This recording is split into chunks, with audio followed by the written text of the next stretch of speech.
je pense que le Seigneur veut nous parler aujourd'hui. Amen. Alléluia. Nous allons aller dans Luc chapitre 5, versets 1 à 9.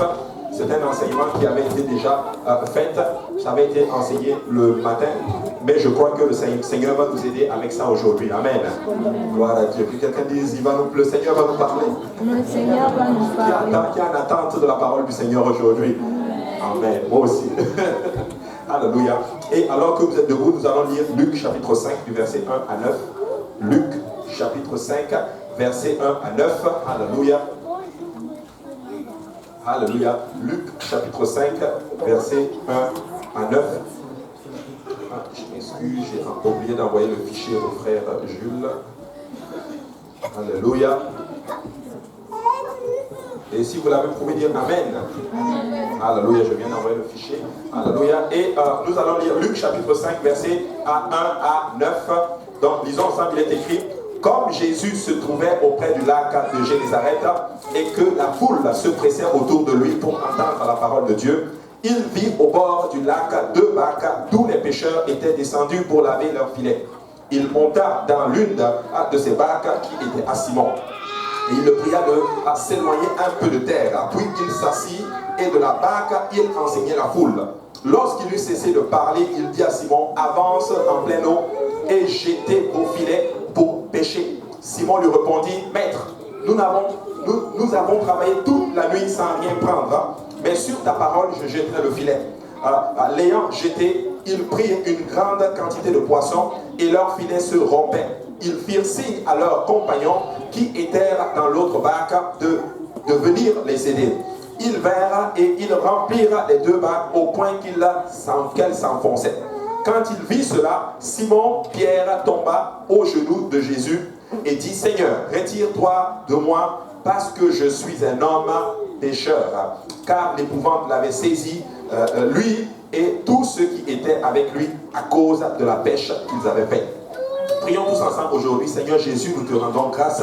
Papa, nous te bénissons encore une fois pour ta bonté, pour ton amour et surtout pour ton esprit que nous ressentons en ces lieux. Nous ne voulons pas prendre ceci pour acquis. Merci Seigneur, Papa, pour nos frères et sœurs fidèles qui viennent dans ta maison, Seigneur. Merci Seigneur pour ceux-là qui sont en route, Seigneur, pour ceux-là qui nous regardent. Je te bénis, Seigneur Jésus. Prends maintenant le contrôle des moments qui vont suivre, Seigneur Jésus. Aide-moi à le dispenser sans crainte ni faveur. Aide-moi à le donner, que cela aide, que cela édifie ton peuple et que cela nous amène à la vie éternelle, Seigneur. Aide-moi à disparaître et que toi seul paraisse. Que toute la gloire te soit donnée. Au nom de Jésus, nous prions et nous disons tous Amen. Amen. Alléluia. Et vous pouvez vous asseoir dans la présence du Seigneur.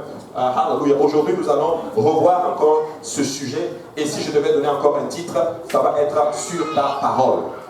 Que quelqu'un dise sur ta parole. Alléluia. Et certains d'entre vous, probablement que vous connaissez le passage de Luc, chapitre 5, que nous avons lu. Certains d'entre vous, vous l'avez déjà lu. Vous avez déjà vu, en d'autres termes, entendu des gens prêcher même là-dessus. Mais je crois qu'à chaque fois qu'un message est enseigné, il sort de la façon dont le Seigneur veut et cela édifie. Ça ne sort jamais pareil. Ma femme me le disait, ma femme me dit: ah, c'est bizarre, il y a tel enseignement, ça avait été fait une fois, mais ça a été fait, mais ça ne sort jamais de la même façon. Parce que Dieu travaille, parce que Dieu veut nous transmettre quelque chose. Amen. Gloire à Dieu. Alors, dans ce passage de Luc, le Seigneur Jésus se trouvait près du lac Génézareth. Le Seigneur est pressé parce que les gens voulaient entendre la parole. Vous savez, Jésus, quand il se déplaçait, les gens le bousculaient beaucoup. Quand Jésus se déplaçait, c'était une foule des 5 000, 2 000, 3 000 personnes qui l'écoutaient, en d'autres termes. Et c'était vraiment difficile pour lui. Je ne sais pas comment il faisait pour ne pas tomber, en d'autres termes, dans ce qu'on appelle dans la pression. Qu'est-ce qu'il faisait pour ne pas tomber, pour ne pas craquer littéralement? Parce que des fois, quand il y a tellement de monde autour de toi, tu risques même des fois, ça peut te rendre un peu fou des fois. Amen. Maintenant, le Seigneur est pressé par les gens. Pourquoi? Il était pressé parce que les gens voulaient entendre la parole du Seigneur. Et dans un état où il y a beaucoup de personnes autour de lui et désirant même entendre la parole, ce qu'il leur avait à dire là, alléluia, mais la Bible mentionne que son regard est sur les pécheurs qui sont descendus pour laver leur filet. Donc il y a beaucoup de gens qui sont en train de presser le Seigneur Jésus, mais son regard est sur les pécheurs. Son regard est sur certaines personnes. Qu'est-ce que je veux dire par là? C'est que des fois, dans certains cas, le Seigneur, beaucoup de personnes vont vouloir essayer de presser le Seigneur. Mais le Seigneur va porter son regard sur celui-là qui le cherche sincèrement. Alléluia. Donc des fois ce n'est pas une question de beaucoup. Beaucoup de gens peuvent être là, mais le Seigneur a son regard sur toi. La foule, la salle peut être pleine, mais toi, parce que ton cœur est disposé, le regard du Seigneur est sur toi. Et moi je prie que le regard du Seigneur soit sur toi ce soir. Amen.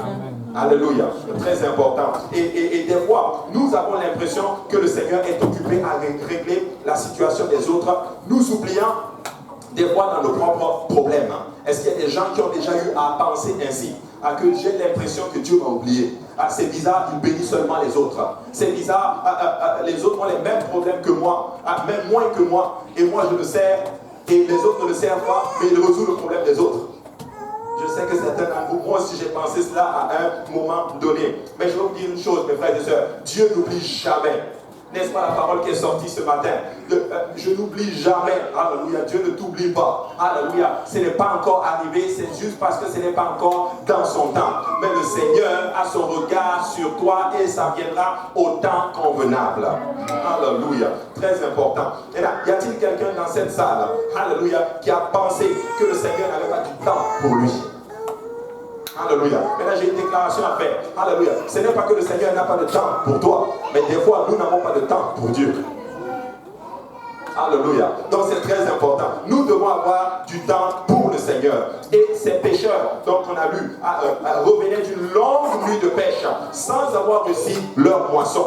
En fait, le Seigneur tourne son regard envers des gens qui ont échoué et qui probablement se lamentaient d'un tel échec. Et il y a des gens, alléluia, ils regardent leur passé, ils regardent les échecs qu'ils ont faits, malgré le fait qu'ils ont donné leur vie au Seigneur, ils commencent à regarder leurs échecs, et ils sont déprimés. Mon frère, ma soeur, j'aimerais te parler ce soir et te dire que le Seigneur, alléluia, a son regard sur toi. Ces gens ont péché toute la nuit. Jésus est pressé par la foule, mais son regard est sur ces gens-là qui ont probablement échoué selon les hommes. Alléluia. Écoute, peut-être que toi tu penses que tu as échoué et tu penses que et les hommes disent que tu as échoué, mais le Seigneur a son regard sur toi. Alléluia. Très important de comprendre ces choses-là.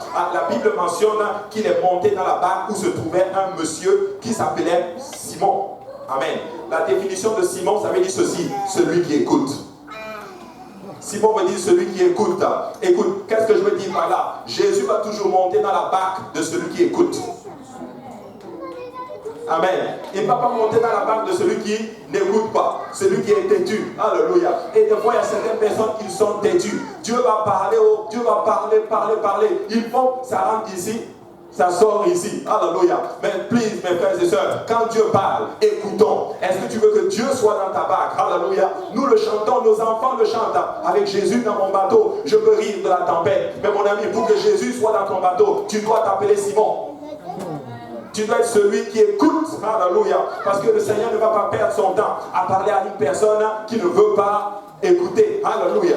Et des fois nous sommes abattus, nous disons: oh, mais pourquoi telle personne n'est pas sauvée? Mais il a l'air sincère, il a l'air ceci. Est-ce que tu sais s'il écoute? Parce que Dieu parle. Amen. C'est très important. Il le pria. Et Jésus montre dans la barque de Simon. Et la Bible dit qu'il le pria de s'éloigner. Et de la barque, il commence à enseigner la foule. Et ça m'intéresse beaucoup. Jésus arrive, rappelez-vous, il est pressé par beaucoup de gens. Il a une méga church. Mais il va se tourner littéralement vers une seule âme. Ou du moins vers un petit groupe de personnes. Et voici pourquoi moi j'aime le Seigneur. Écoute, n'arrive jamais à une place, tu dis: oh, Dieu n'a pas le temps pour moi, il a le temps pour les autres. Non, Dieu s'intéresse à toi. Et si tu étais la seule personne sur la face de la terre, il serait quand même venu pour toi. Alléluia. Et là Jésus, Simon a prêché toute la nuit. Oui, toute la nuit. Toute la nuit, là, ça peut peut-être être, je ne sais pas moi, de 20h jusqu'à 5h du matin ou de minuit à 5h du matin. Il est épuisé. Et là, il arrive, Jésus monte dans son bateau et Jésus dit: éloigne-toi. Beaucoup d'entre nous, on allait dire: Seigneur, je suis fatigué. Et d'abord, qui tu es? Probablement, la Bible dit qu'il n'avait ni beauté ni éclat pour attirer le regard. T'imagines un monsieur qui arrive, probablement, peut-être qu'il n'avait pas de beaux vêtements, un beau costume, rien en lui ne paraissait qu'il était quelqu'un de glorieux. Mais cet homme te dit: je veux monter dans ta barque, éloigne-toi. Et il écoute. Amen. Et il écoute. Ça, c'est vraiment extraordinaire. Et là, Simon et ses amis avaient pêché toute la nuit. Et cela sous-entend la fatigue, un besoin de se reposer, un besoin de manger et surtout un besoin de dormir. En fait, ils étaient dans un état que certains d'entre nous, peut-être nous sommes aujourd'hui à un état sans force. Est-ce qu'il y a des gens ici, alléluia, soyons sincères, vous êtes arrivés à cette place où tu es fatigué. Tu n'arrives plus, tu ne tiens plus, alléluia. Dans ta vie de prière, c'est rendu mort, littéralement. C'est-à-dire, tu es épuisé par les choses, par les situations qui t'arrivent, littéralement. La vie est devenue tough. Pourtant, tu sers Dieu. Pourtant, tu aimes Jésus. Mais tu es là sans force, tu ne tiens plus. Mon frère, ma soeur, laisse-moi te dire que Jésus a son regard sur toi ce soir. Alléluia, alléluia. Il a son regard. Des gens qui sont dans un état sans force. En fait, c'était un état où après avoir tout essayé, ils ont échoué. Et il y a beaucoup d'ici, vous avez tout fait. Certains d'entre vous, vous avez obéi à l'évangile. Vous vous êtes repentis de vos péchés. J'ai eu le privilège de baptiser certains d'entre vous. D'autres personnes, c'est un autre pasteur qui vous a baptisé. Ou une autre personne vous a baptisé au nom du Seigneur Jésus, par immersion. Vous avez reçu le don du Saint-Esprit. Vous êtes venu à l'église, on vous a parlé. Vous avez changé vos vêtements. Vous avez changé, vous êtes sanctifiés littéralement. Mais les choses perdurent toujours. J'aimerais vous parler encore à vous, mes frères et sœurs. Vous n'avez pas échoué. Vous n'avez pas échoué car les choses arrivent.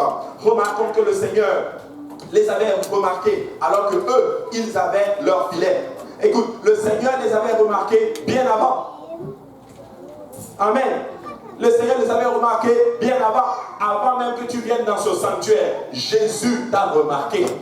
Avant que tu viennes même dans cette bâtisse, Jésus avait son regard sur toi. Et Jésus veillait littéralement sur toi. La Bible dit qu'alors que nous étions pécheurs, Christ est mort pour nous. Christ n'est pas mort pour nous quand on essayait de bien faire. Non, Christ est mort pour nous quand on était de mauvaises personnes, des tricheurs, des voleurs, tous les péchés que vous pouvez imaginer. Il est mort pour nous.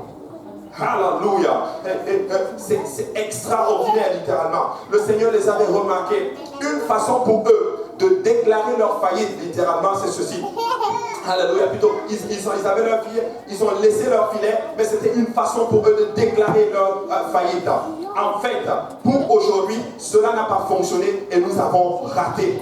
Et des fois, je suis arrivé aussi dans des moments comme ceci, littéralement, où j'ai fait certaines choses, ça n'a pas fonctionné. Tu as prié, tu as essayé de tout faire pour que les choses prennent, mais ça ne fonctionne pas. Et là, tu es abattu, tu pries, tu dis Seigneur, j'ai échoué. Par ma faute, je suis dans telle situation, et tu penses même à ta famille, j'ai mis ma famille dans telle situation. Mon frère, ma soeur, laisse-moi te dire ceci. Si tu as mis Dieu en premier, et que tu es en train de faire des choses pour le Seigneur, même si ça ne fonctionne pas comme toi tu veux, tu n'as pas échoué.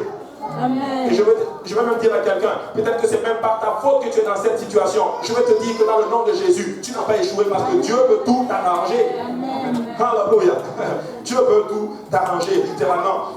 Vous, dans des cas comme, dans ces genres de cas-là, ce que je veux dire à ces personnes-là, votre attitude est déterminante. Le Seigneur nous regarde. Et là, la Bible dit ceci dans le psaume 11, versets 3 et 4. Quand les fondements sont renversés, le juste, que ferait-il?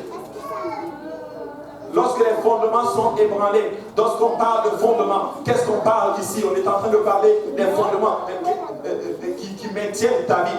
Lorsque tes finances sont ébranlées, alléluia. Lorsque ta santé est ébranlée, lorsque les choses ne fonctionnent plus, lorsque ta vie familiale est ébranlée, lorsque ton mariage est ébranlé, lorsque toutes ces choses qui font que ta vie, en d'autres termes, paraît bien sur le plan social, lorsque Dieu touche à cette béquille, que ferait celui qui dit qu'il est justifié par le Christ?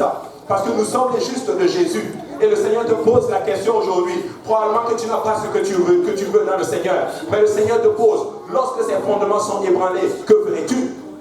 Vas-tu te plaindre? Vas-tu te murmurer? Et vas-tu dire, ok, à partir d'aujourd'hui, moi je quitte l'église. J'ai perdu mon temps. Je vous ai toujours dit ceci, mes frères et sœurs. Nous ne perdons pas notre temps dans le Seigneur. Nous gagnons notre temps dans le Seigneur. La Bible dit au verset 4, l'Éternel est dans son saint temple. L'Éternel a son trône dans les cieux. Ses yeux regardent. Ses paupières sondent les fils de l'homme. L'Éternel est dans son saint temple. Écoute-moi mon frère, ma soeur, toi dont les fondements ont été ébranlés. L'Éternel, alléluia, est dans son temple. Et c'est là que tu vas le trouver. Et la Bible dit spécifiquement, il dit, ses yeux regardent, ses paupières sondent les fils de l'homme. Ses yeux regardent. Écoute, il est dans son saint temple. Écoute, quand ça va, viens dans la maison du Seigneur. Quand ça ne va pas, viens dans la maison du Seigneur. Car les yeux de l'Éternel regardent. Et le Seigneur est en train de te chercher aujourd'hui. Alléluia. C'est là que le Seigneur se présente. Alléluia. Et dans ce moment-ci, Jésus leur demande de retourner au lieu où ils ont échoué. Ils ont échoué toute la nuit. Ils arrivent fatigués. Jésus dit, je remonte dans votre barque. Retournons dans la mer. Retournons là où vous avez échoué. Tout d'abord, le Seigneur utilise son bateau, le bateau de Simon, pour répondre aux besoins de la foule. Amen. Celle d'entendre la parole. Regardez, Luc 5, 3, la Bible dit, il monta dans l'une de ses barques, qui était à Simon, et il le pria de s'éloigner un peu de terre. Puis il s'assit, et de la barque, il enseigna la foule. Ça, j'aime ça beaucoup. Ce gars a péché toute la nuit. Il est fatigué. Il a besoin de manger. Il a besoin d'aller dormir. Mais qu'est-ce qui se passe ici? Jésus monte dans sa barque et Jésus dit ceci, retournons. Et Jésus s'assoit dans son bateau et vous devez qu'est-ce qu'il fait? Il enseigne la foule. Il ne traite même pas son besoin à Simon d'abord. Êtes-vous arrivé dans une place où Dieu t'utilise pour prier pour quelqu'un, sa situation s'arrange et toi tu es toujours dans des problèmes? Ah, j'ai expérimenté ça tellement. Mais c'est ce que le Seigneur est en train de faire. Qu'est-ce qu'il est en train de faire? Et là, le Seigneur commence à utiliser en notre thème le bateau de notre cher Simon. En passant, il ne va jamais utiliser le bateau de quelqu'un d'autre. Il va utiliser le bateau de celui qui écoute. Oui, il l'utilise. Mais ce que j'aime dans ce passage, nous ne voyons pas notre cher Simon se plaindre, murmurer, dire, ah, moi on m'utilise trop ici, ah c'est trop cette affaire, et j'espère, je sais, moi-même des fois je l'ai fait, je fais le meilleur culpa, ah, oh il y a trop de services ici, oh c'est trop, oh je suis fatigué, je ne fais pas ceci, c'est pas grave, on est fatigué, mais gloire à Dieu, ça va aller, alléluia. Le Seigneur est en train d'utiliser ton vaisseau pour résoudre le problème de quelqu'un d'autre. C'est n'a pas dit qu'il t'a oublié, non, il est en train de t'utiliser pour être une bénédiction pour quelqu'un d'autre et tu vas jouir de cette bénédiction en d'autres termes. En passant, quand Dieu t'utilise, ça ne veut pas dire qu'il t'a oublié. Alléluia. Et c'est vraiment, il leur enseigne la parole. Des fois, le Seigneur nous utilise en d'autres termes. Mais le Seigneur est en train de nous montrer un principe. Lui d'abord. Lui d'abord. Voici pourquoi nous avons souvent certains problèmes, Église de Dieu. Nous ne mettons pas Dieu en premier. Frères et sœurs, certains problèmes que tu as aujourd'hui, je vais te donner je vais te dire pourquoi tu es dans cette situation. Tu n'as pas mis Dieu en premier lorsque tu as fait ce choix-là.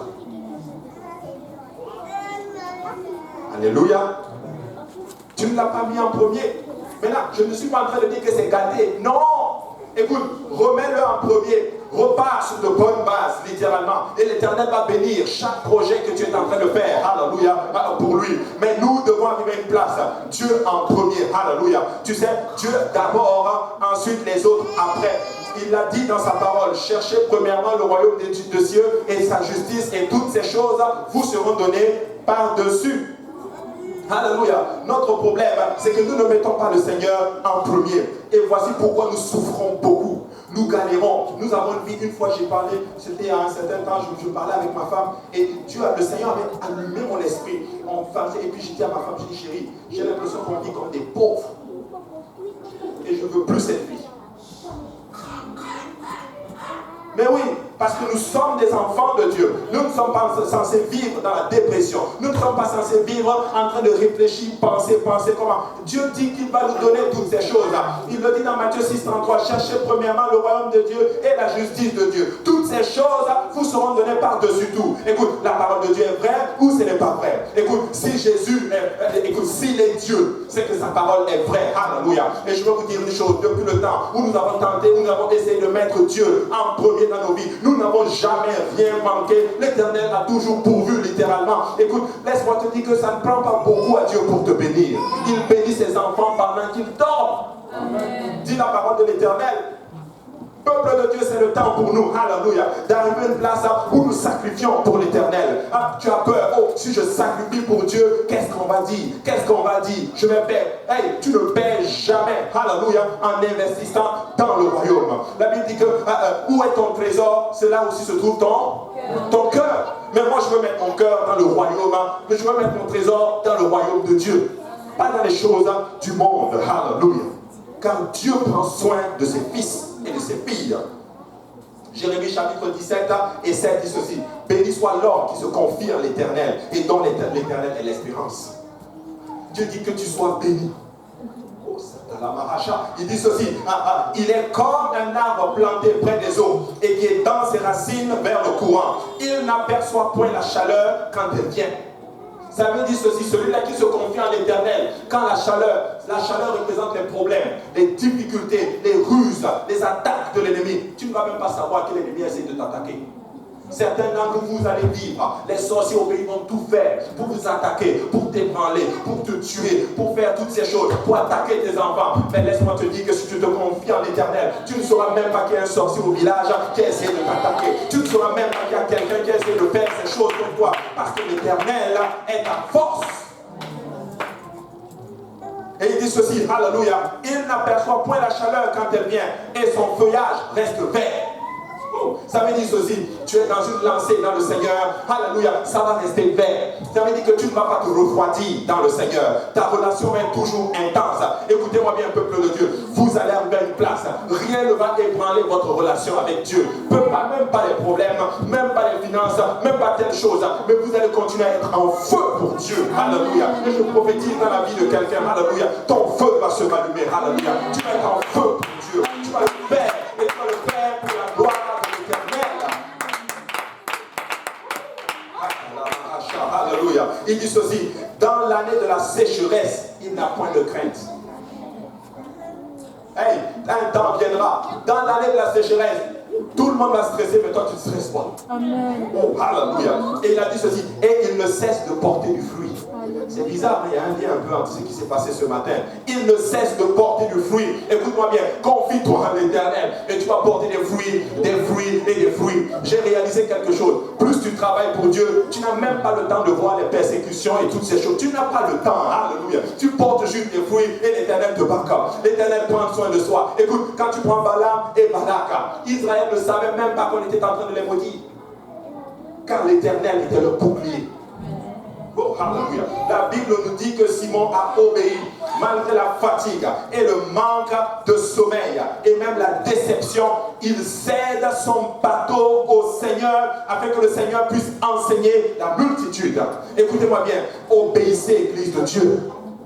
Ne regarde plus à l'affaire: oh, je vais être fatigué. Il a cédé. Dieu te demande: donne.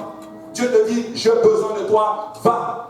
Donne-toi totalement au Seigneur. Donne-toi réellement au Seigneur. Ne le donne pas superficiellement. Ne le donne pas juste pour que les gens te regardent ou pour que les gens disent que lui il est vraiment un serviteur de l'Éternel. Mais si tu vas te donner à Dieu, tu vas te donner au Seigneur réellement. Pas un pied ici, un pied dedans. Pas superficiellement. Quand on me regarde, je suis cool. Mais quand on ne me voit pas, alléluia, je suis une autre personne. Oh, il a vraiment cédé. Et il n'a pas donné seulement 10%, il n'a pas donné 20%, il n'a pas donné 50%, il a donné 100% de ce qu'il était. Prends tout le bateau. Je suis fatigué, mais prends-le. Mais prends-le. En fait, ce qu'il est en train de faire ici, il meurt à lui-même pour que le Seigneur ait sa volonté. Qu'est-ce que je suis en train d'enseigner aujourd'hui? La seule façon que Christ ait sa volonté dans ta vie, c'est que tu meurs à toi-même. Oui, nous avons donné notre vie à Christ. Nous sommes venus, alléluia. Et le Seigneur nous a touchés par la parole, par la prédication de l'évangile. Et je veux prêcher cet évangile. Nous devons venir à Dieu. La façon pour nous d'entrer dans le royaume, nous devons nous repentir. Nous devons reconnaître que nous sommes pécheurs. Nous devons reconnaître que nous sommes perdus, que nous avons péché contre le Seigneur. Nous devons être baptisés au nom de Jésus. Nous devons entrer dans ses eaux. Nous devons nous laver de nos péchés. Et nous devons être tout simplement remplis de son esprit en parlant notre thème, en notre langue. Mais la Bible dit que lorsque nous nous sommes repentis, nous sommes morts à nous-mêmes. Est-ce qu'un mort parle? Non, un mort ne parle pas. Tu t'es repenti, tu as dit au Seigneur, finis toutes ces choses, tu es mort à toi-même. Mais il y a certains chrétiens, ils ont encore leur propre volonté. Et le Seigneur a besoin d'eux. Ils savent que le Seigneur les appelle, mais non, ma volonté d'abord. Amen. Ma volonté d'abord. Tu sais, le Seigneur m'a appris quelque chose. Que si je mourais à moi-même, si je ne mets pas ma volonté à part, il ne peut pas avoir sa volonté dans ma vie. Mais je ne sais pas pour vous, mais moi je suis résolu à voir les prodiges et les miracles et tout ce que le Seigneur veut faire dans ma vie. Je suis résolu à le voir. Et il y a Luc chapitre 9, verset 23, la Bible dit ceci. Puis il dit à tous, si quelqu'un veut venir à moi, qu'il renonce à lui-même, qu'il se charge chaque jour de sa croix et qu'il me suive. Car celui qui voudra sauver sa vie la perdra. Mais celui qui la perdra à cause de moi la retrouvera, la sauvera. Le Seigneur dit, tu veux venir après moi, tu veux vivre pour moi, bah, renonce à toi-même et charge-toi de ta croix. Telle est la parole du Seigneur. Parce que celui qui veut sauver sa vie, le Christ dit que tu vas la perdre. Ça ne sert à rien de calculer avec Dieu. Ok, je donne ceci à Dieu. Non, donne-toi 100%. Parce que si tu veux gagner, laisse-moi te dire que tu vas perdre. Mais si tu perds pour le Seigneur, tu vas gagner dans le Seigneur. Jean 12 et 24, la Bible dit ceci. En vérité, je vous le dis. Si le grain de blé qui est tombé en terre ne meurt, il reste seul. Mais s'il meurt, il porte beaucoup de fruits. C'est bizarre, ça revient un peu avec le matin. Vous devez mourir à vous-même. Mourir à votre propre volonté. Je n'ai pas dit c'est fini maintenant, on arrive, je n'ai pas, c'est fini. Ok, c'est comme je suis un robot. Va à gauche, va à droite, va à droite. Non, ce n'est pas de ça que je suis en train de parler. Toi-même, tu sais ce que Dieu t'appelle à faire, mon frère, ma soeur. Tu sais que Dieu t'appelle à faire des choses pour lui. Tu sais que Dieu t'appelle à gagner des âmes. Tu sais que Dieu t'appelle à être plus sérieux. Tu sais que Dieu t'appelle à faire de grandes choses. Mais tu es encore en train de lutter. Tu es encore en train de lutter. Si tu ne meurs pas à ta propre volonté, il ne peut pas, tu ne pourras pas porter beaucoup de fruits. Mourir en soi, c'est littéralement faire vivre Christ en soi. Amen. Mourir en soi, c'est faire vivre Christ en soi. La Bible dit que le Seigneur s'est assis. Et il a enseigné la multitude étant dans le bateau de Simon, qui est Pierre. Lors de la préparation de cet enseignement, la question que je me suis posée, c'est combien de temps cela a pris au Seigneur pour enseigner? Parce que rappelez-vous, il a enseigné toute la nuit. Plutôt, il a péché toute la nuit. Pierre est fatigué. Mais Jésus monte dans le bateau et Jésus a enseigné la foule. Maintenant, la Bible ne nous dit pas combien de temps Jésus a enseigné.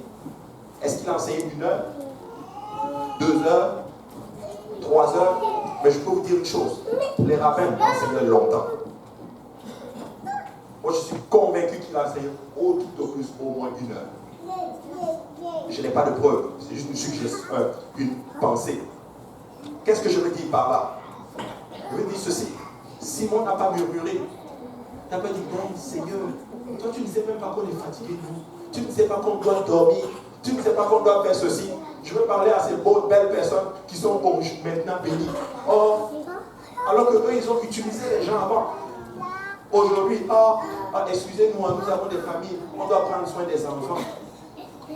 Pasteur, vraiment, non, écoute, alors que nous, on a fait ça par l'homme de Dieu avant. Il rentrait tard chez lui à la maison. On l'a brûlé. Tu t'hasardes à faire une étude biblique. Ton cœur commence à battre. On va me dire quoi à la maison? Mais si l'Esprit de Dieu bouge, on fait comment? Les apôtres eux-mêmes ont dit, voyez-en vous-même. Est-ce qu'on doit faire la volonté des hommes ou la volonté de Dieu? Ce que je prêche, c'est ma vie, c'est parce que je me suis retrouvé là. Mais peuple de Dieu, si nous ne nous sacrifions pas, laissez-moi vous dire, nous allons perdre la génération qui vient. On va perdre nos enfants. Ils ne vont pas servir Dieu. Ils vont voir que nous sommes juste des acteurs. On n'est pas vrai dans ce qu'on fait. On joue juste des films. On vient à l'église, on embrasse le pasteur, mais quand on rentre à la maison, on l'insulte.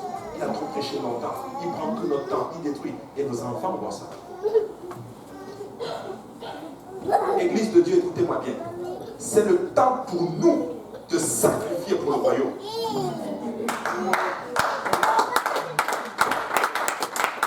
Parce que je n'ai pas vu quelqu'un sacrifier pour le royaume et Dieu l'a laissé tomber. Non! La parole n'est pas vraie à ce moment-là. Non! Il faut se battre.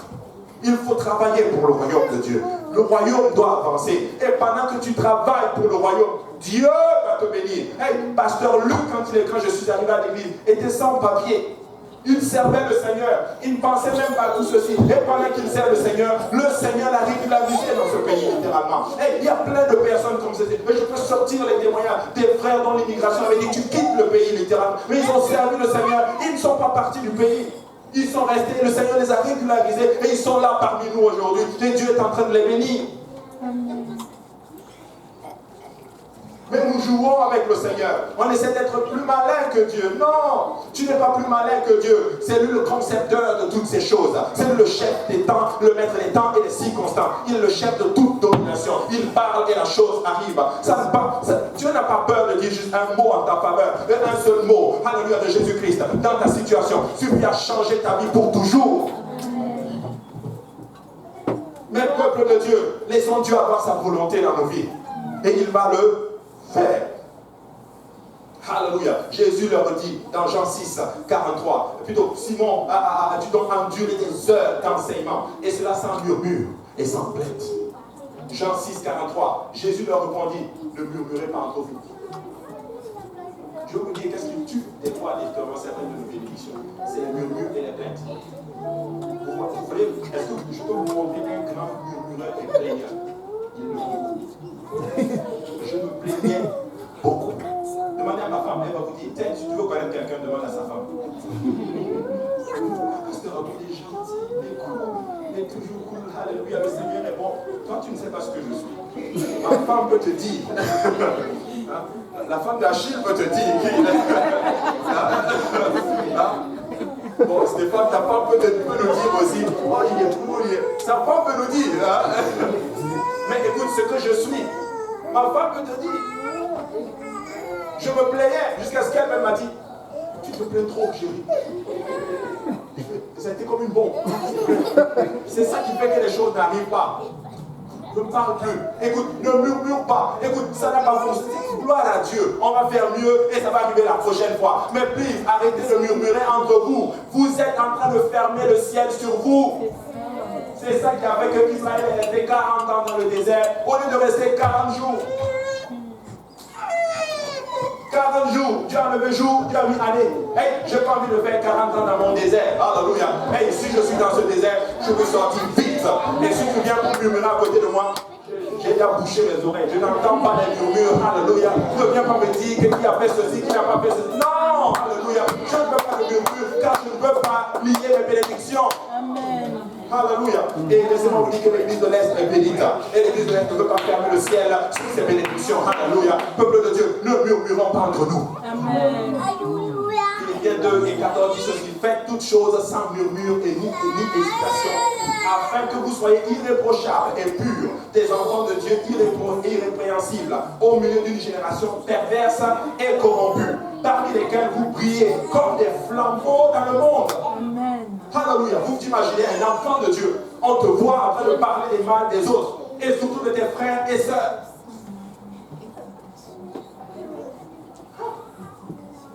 Parler mal des autres, on te voit. Dieu dit que dans cette génération perverse, toi tu es une lumière comme des flambeaux.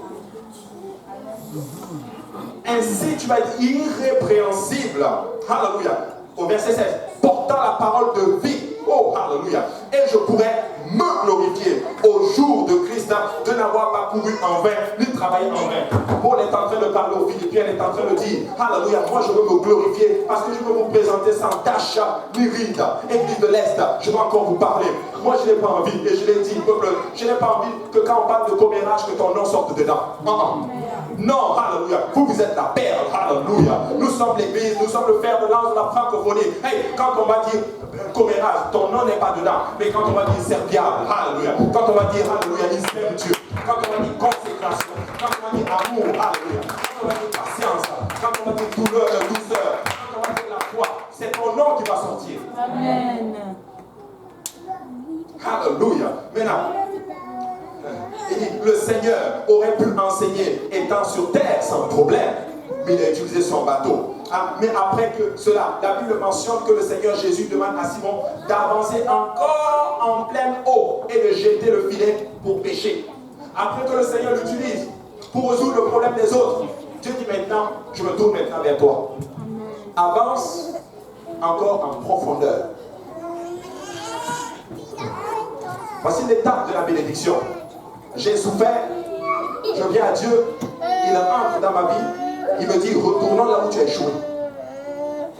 Il t'utilise, il bénit les autres. Et puis il dit, ok, pour te bénir, avançons encore. En pleine eau. Certains d'entre vous, vous êtes au niveau où le Seigneur vous a utilisé. Maintenant, Dieu veut vous bénir. Mais il dit maintenant, avançons en pleine eau. Et là, tu ne veux pas.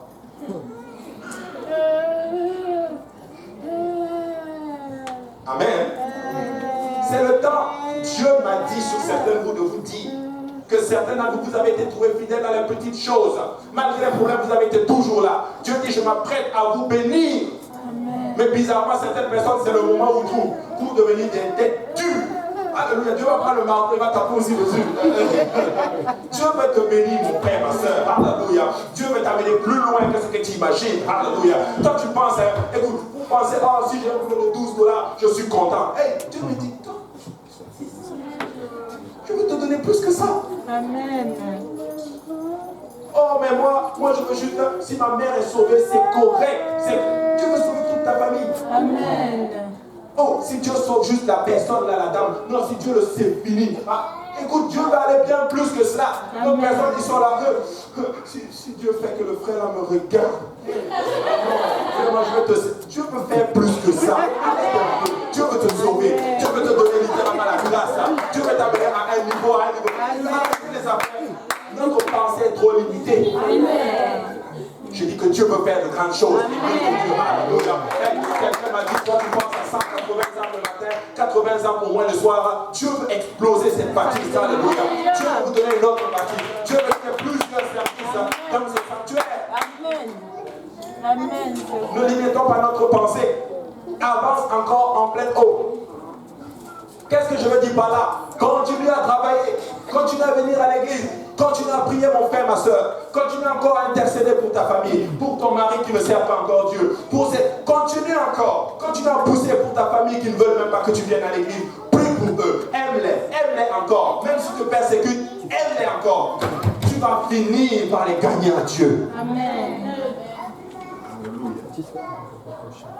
Et il dit ceci. Jetez à vos filets.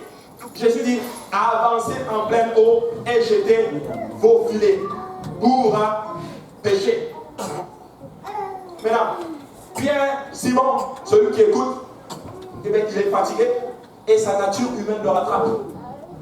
Dieu dit, avance en pleine eau et jetez vos filets.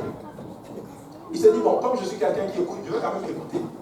Mais comme je suis fatigué et que l'affaire de cette affaire de Dieu, service, église, c'est trop.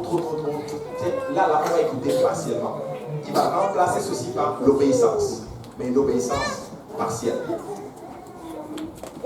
L'obéissance partielle, c'est la désobéissance. Oui. Dieu dit, il dit ceci à Simon, avancez en pleine eau et jetez vos filets au pluriel.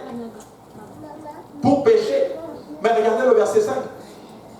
Simon lui répondit, maître, nous avons travaillé toute la nuit sans rien prendre. Mais sur ta parole, je jetterai le filet. Dieu dit jette les filets. Vous avez plusieurs filets. Mais lui dit Seigneur, toi, bon, toi tu n'es pas pécheur, toi tu enseignes la parole de Dieu, tu ne connais pas ces affaires. Tu n'es pas enseigné la parole de Dieu, tu as crié pour que les gens soient touchés. Ça c'est ton domaine. Mais affaire de pêche là, c'est nous. Hein? C'est vraiment nous. C'est ce qu'il est en train de dire spécifiquement. Parce que le mot maître, quand tu le regardes en grec, c'est le mot epistates. Ça veut dire ceci, c'est quelqu'un qui est comme un superviseur, un intendant. Amen. Un intendant, c'est ce qu'il est en d'autres termes. Mais là, il est en train de dire spécifiquement, mais comme tu es quand même quelqu'un, tu parais bien, tu as une certaine sagesse, on va te respecter, tu es maître, on va t'appeler quand même maître, epistates. On va te donner un petit niveau pour que tu sois content. Mais la fin de pêche, là, c'est notre domaine à nous. Écoutez, Pierre était un pêcheur, c'était sa vie. Son père était pêcheur. Lui, il est né dedans. Il connaît la pêche. Est-ce que vous savez pourquoi il pêchait la nuit? Parce que la nuit, la température est plus fraîche et les poissons montent en haut. Voici pourquoi il pêche toute la nuit. Mais le jour, les poissons vont en profondeur parce qu'il fait plus frais. Mais là, il est temps de dire Jésus, toi tu ne connais pas la pêche. La nuit, là, on est sorti parce que c'est là. Hey, on se dit, oh, on va sortir l'été parce que c'est là qu'il y a les arbres. Mais même l'été, on ne sort même pas. Mais hey, même en hiver, alléluia, Dieu peut dire sortez en hiver, alléluia. Et nous allons avoir une moisson en hiver plus qu'en été. Amen. Sortez. Si c'est Dieu qui l'a dit, sortons. Si c'est Dieu qui l'a dit, fais-le. Fais-le, mon frère, ma soeur. Écoute la parole de Dieu. Ça ne fait pas de sens. Mais écoute-la. Il dit quoi? Répands-toi, mon frère, répands-toi. Il dit entre dans ces eaux au nom de Jésus. Tu ne comprends pas, mais fais-le. Il dit, si tu rentres dans ces eaux et qu'on invoque mon nom sur toi, j'efface tous tes péchés. Hey, Seigneur, bon, tu sais quoi? Non, c'est trop difficile. Tu ne sais pas ce que moi j'ai fait. Moi, j'ai tué des gens. Moi, j'ai tué des gens. Mais écoute-moi bien, tu as tué des gens. Dieu dit, entre dans ces eaux, j'efface tout. Écoute-moi bien. Entre dans les eaux de baptême. Ne tergiverse pas. Oh, moi, je vais juste te faire de bonnes œuvres pour être sauvé. Tes œuvres ne vont jamais te sauver. Tu ne pourras jamais faire assez. Mieux que tu entres, que tu te répandes et que tu entres dans cette pas que te pendre là, te repentir là, et que tu entres dans ces eaux, tu as toujours tes péchés. Si tu n'entres pas dans c'est dans la parole du Seigneur. Il dit retour. Il dit mais epistates. Dans ce passage, Simon montre. Alléluia. Ce passage montre que Simon ne savait pas qui était réellement Jésus. D'où cette appellation epistates. Tu sais, ton niveau de connaissance de qui est le Seigneur peut déterminer ton efficacité en lui. Amen. Si tu ne sais pas qui est Christ, ta foi va s'arrêter. Si ton niveau de connaissance s'arrête là, ta foi ne va pas aller plus loin. Vrai ou faux? Hey, mais nous savons que Christ est le maître des temps et des circonstances. Cet homme-là, Jésus, ce n'est pas un simple homme. C'est Dieu lui-même manifesté dans la chair. Ainsi, je peux aller à lui et lui demander tout ce que je veux. Alléluia. Et si vous portez des fruits, demandez tout ce que vous voudrez et je vous l'accorderai. Alors il faut vivre pour le Seigneur en fonction littéralement, tout en essayant d'en savoir un peu plus sur lui. Mais nous devons vivre littéralement pour le Seigneur avec le plein désir de porter des fruits. Nous devons le connaître. Que le niveau de ta connaissance du Seigneur augmente ce soir. Alléluia. Alléluia. Qu'en est-il pour toi, mon frère, ma soeur? Où est ton niveau de connaissance? Qui est Christ pour toi? Simon va juste utiliser quelque chose pour remplacer son manque de révélation. L'obéissance, mais une obéissance partielle. Écoute-moi bien. Des fois, quand tu ne sais pas, il faut juste obéir. C'est vrai. Je ne connais pas les lois de l'électricité parce que je n'ai pas étudié là-dedans. Mais écoute, tu veux de la lumière? Bon, tu ne veux pas de la lumière? Tu veux de la lumière? Je n'ai pas besoin de savoir plus sur l'électricité. Appuie juste sur le bouton. Est-ce que tu veux être sauvé? Entre dans ces eaux dans le nom de Jésus-Christ et reçois son esprit. Alléluia. C'est très très très important. Et là, il décide d'obéir. Mais il décide d'obéir pas à n'importe qui, mais il obéit au charpentier. Il obéit au charpentier. Jésus est charpentier de fonction. Alléluia. Charpentier de fonction. Probablement que Pierre lui a dit, écoute, mon ami, donc, comme je te l'ai dit, tu sais, en fait, de Dieu là, c'est toi. Mais est-ce que vous avez déjà vu des gens comme ça? Quand c'est affaire de... Ils vont venir parler au pasteur, mais à certaines choses, ils vont dire, mon pasteur, toi, tu ne sais pas trop, laisse seulement. Ça, c'est notre niveau. C'est notre... Quelqu'un m'a déjà dit ça. C'était un jeune qui venait d'arriver. Je pense que la maman, Yes, me connaît bien. C'était un jeune qui était arrivé ici pour étudier. Et le Seigneur a permis que nous le rencontrons. Et je lui ai dit, écoute, mon frère, moi, je suis ici avant toi. Moi aussi, j'ai étudié ici. Mais je veux te dire une chose, ce pays-là, il y a beaucoup d'opportunités. Mais mon ami, c'est Dieu. Et tu vas réussir.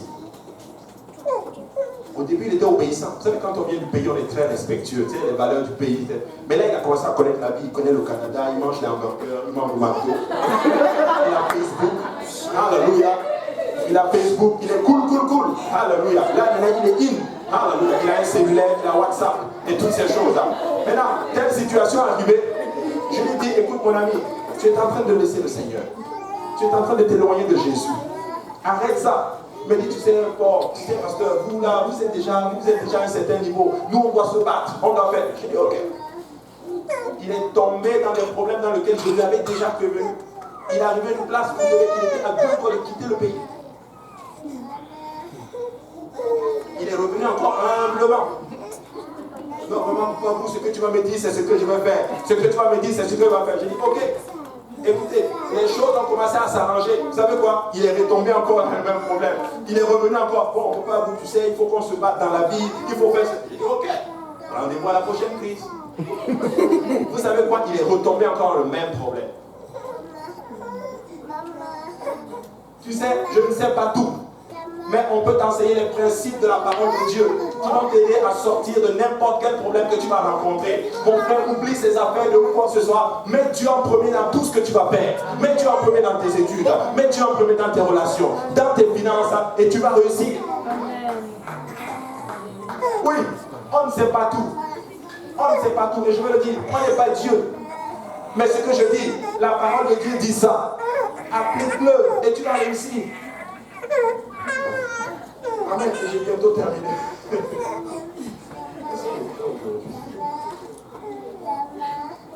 Alléluia.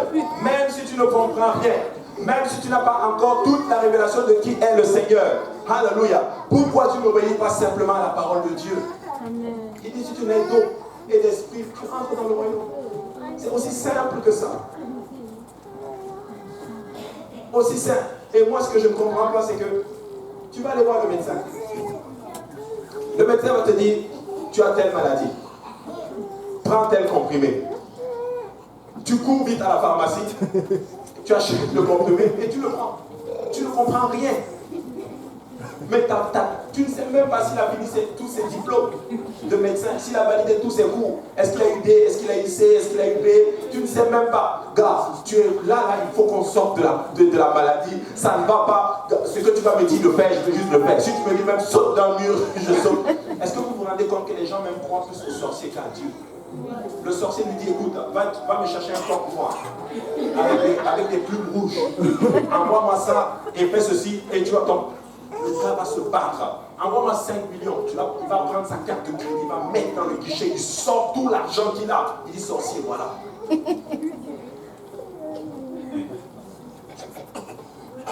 Et le sorcier est en train de dire, mais toi, tu es bête.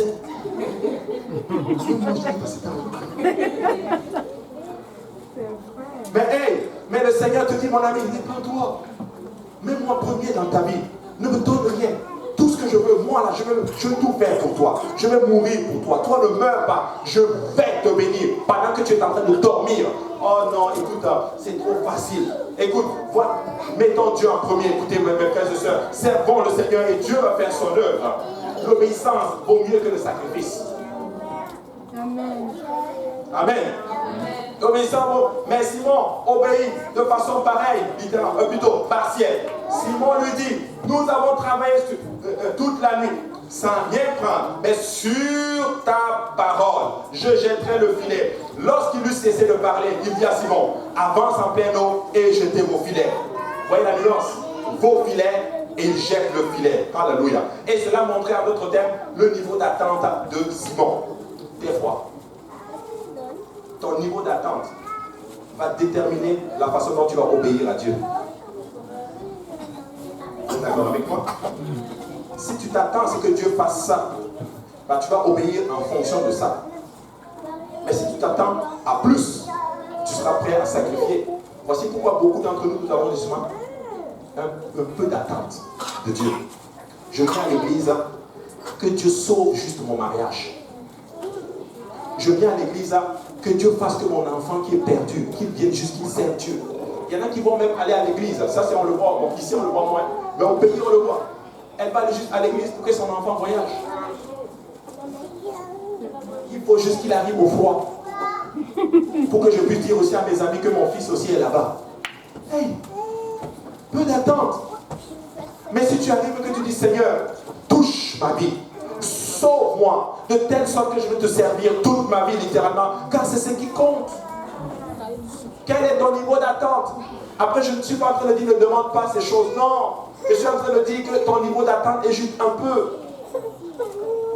Alléluia. Qu'est-ce que vous attendez du Seigneur? Qu'est-ce que tu attends du Seigneur? D'autres personnes, Seigneur, juste, j'arrive, paye juste cette facture-là qui me dérange. Donne-moi juste, paye cette facture. Si tu as payé cette facture, non, vraiment, Seigneur, non, je saurai que tu es puissant. Je saurai que tu es fort. Écoute, même si Dieu ne règle pas ta facture, il reste quand même puissant. Alléluia. J'ai déjà fait ça avec Dieu.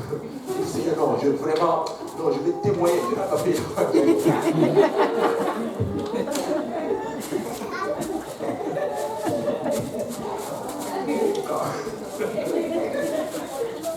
Comme le frère Achille qui racontait son témoignage, quand tu étais arrivé à l'ambassade, puis le gars marchait dans le froid.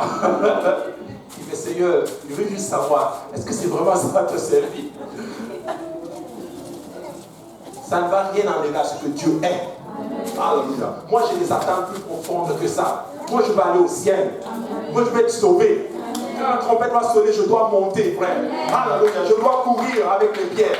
Je dois courir avec les gens. Je dois courir avec ces grands hommes de Dieu. C'est ça mon attente. Et surtout, je vais monter avec tout ce que le Seigneur me donne. Hey, je vais monter avec ma femme. Je vais monter avec mes enfants. Je vais monter avec mon père, avec ma mère, avec les membres de ma famille, mes collègues de travail.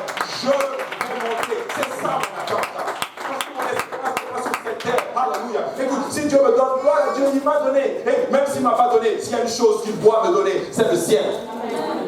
Alléluia. Il doit me donner, je vous ai dit ce matin, tout ce que Dieu m'a donné, je vous assure, je n'ai même pas prié pour. Ouais. Je n'ai même pas prié pour. Je n'ai même pas prié pour se marier. Je ne voulais même pas me marier. Parce que j'avais tenté une fois et puis ça a échoué. Je me suis dit non, c'est après on va plus dedans. Je ne voulais même pas me marier. Et Dieu m'a envoyé la perle rare.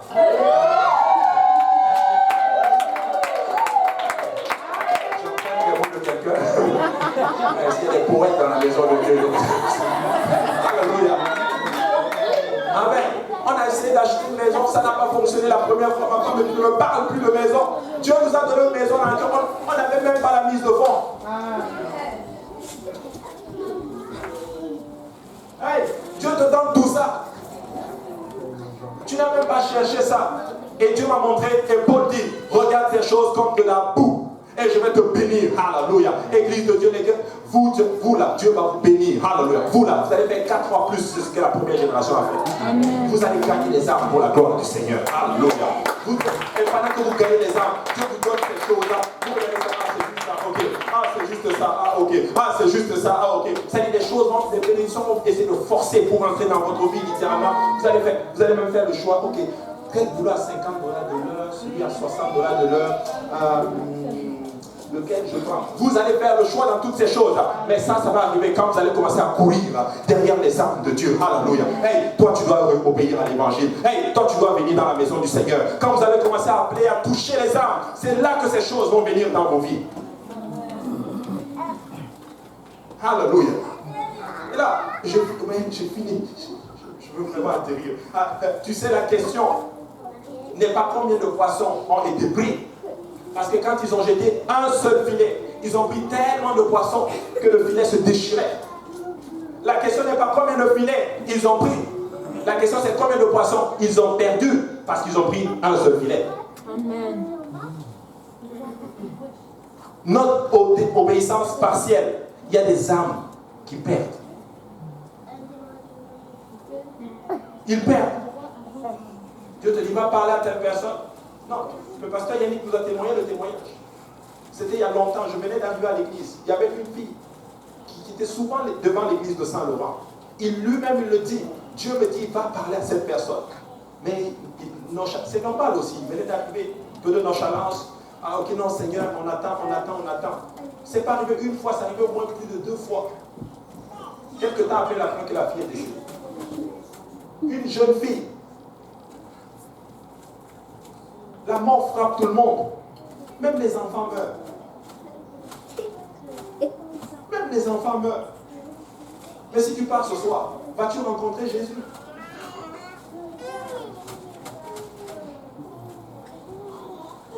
Ils ont perdu. Et au verset 7, ils firent des signes à leurs compagnons qui étaient dans l'autre barque de venir les aider. Tellement, il y avait tellement de poissons. Ils vinrent et ils remplirent les 2 barques au point qu'elles s'enfonçaient. Quand il vit cela, Simon-Pierre tomba aux genoux de Jésus et dit, Seigneur. Écoute, la première fois il a dit Maître, epistates. Mais cette fois-ci, il dit Seigneur. Le mot Seigneur en grec, ce n'est pas le même mot qu'il a utilisé, epistates. C'est le mot Kyrios. Kyrios veut dire ceci, le Dieu Tout-Puissant. Il a la révélation maintenant de qui est le Seigneur. Toi là, tu n'es pas un simple homme. Tu es le Seigneur.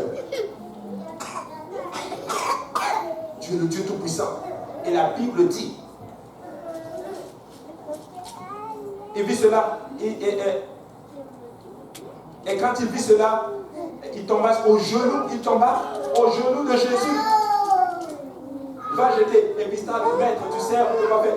Mais quand il voit cela, les miracles que Dieu produit, la Bible dit, il tombe aux genoux de Jésus, devant le Seigneur. Curieux, Seigneur. Il a la révélation de qui il est. Quand tu as la révélation de qui est le Seigneur, tu dois apprendre à lui donner de la révérence. C'est pour ça que nous manquons des bénédictions dans nos vies. Parce que nous ne donnons pas la révérence à Dieu. Nous ne respectons pas Dieu. Tu dois donner de la révérence au Seigneur.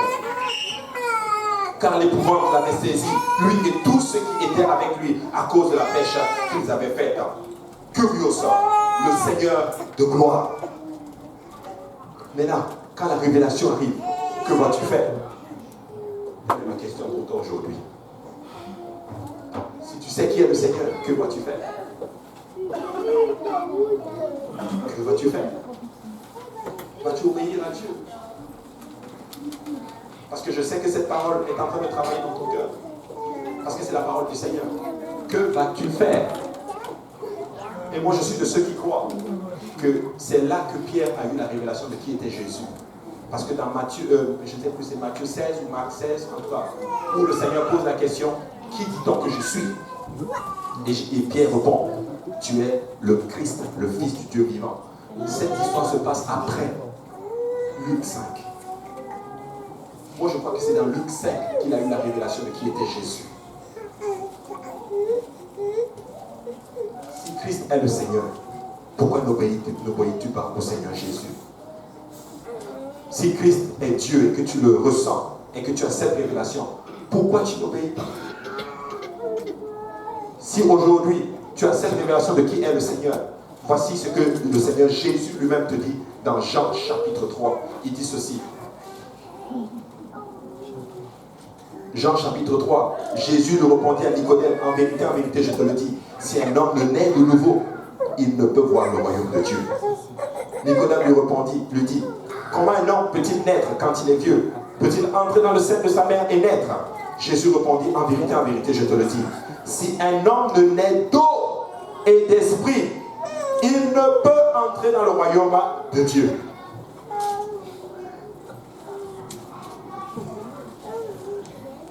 Vas-tu maintenant obéir? Ou vas-tu faire une obéissance partielle? L'obéissance partielle dans ce cas représente des gens qui viennent et qui se baptisent au nom de Jésus, mais ils ne veulent pas qu'on prie pour eux pour qu'ils reçoivent le don du Saint-Esprit. Ou ils reçoivent le Saint-Esprit, mais quand on leur parle du baptême au nom de Jésus, ils ne veulent absolument rien entendre. Des fois, ils obéissent aux deux. Ils se aux trois. Repentance, baptême au nom de Jésus, baptême du Saint-Esprit. On parle de sanctification, ils refusent. Obéissance partielle. Ils n'obéissent pas totalement. Ils vont prendre ça et ils vont dire, ça c'est votre doctrine à vous. Non, obéissons au Seigneur. Amen. Lèvons-nous tous ensemble. Mes frères et sœurs, Dieu veut vraiment faire de grandes choses. Le Seigneur m'a montré cela. Il me l'a dit. Et ce que je suis en train de dire, littéralement, je me le parle. Je ne prêche pas seulement qu'à vous, je me prêche aussi à moi-même. Car Dieu aussi m'appelle à faire plus pour lui. Dieu m'appelle à gagner des